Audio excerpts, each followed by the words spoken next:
Alright, so we are going to do the video walkthrough of the, I believe these are called Midtown Apartments here in Bridgewater. This area I'm showing you right there is some of the off-street parking that we have.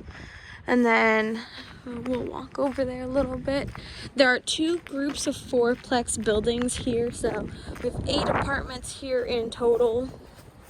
So depending on what we have available, you may not be in the specific apartment that I'm going to show you, but they all do share the same layout. The biggest difference would be the color of the countertops and the flooring that is in there. Here you do have a shared washer and dryer.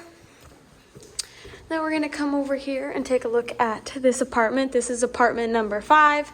Once again, this might not be the apartment that is available when you're looking at this video.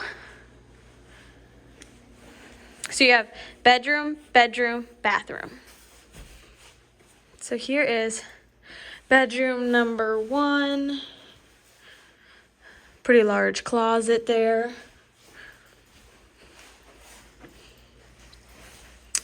Here we have bedroom number 2.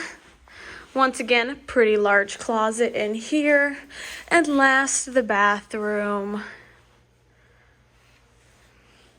You do have a linen closet here for your linens. And then also a storage closet out here in the living room. The living room does have a light in it that I forgot to turn on. So there it is.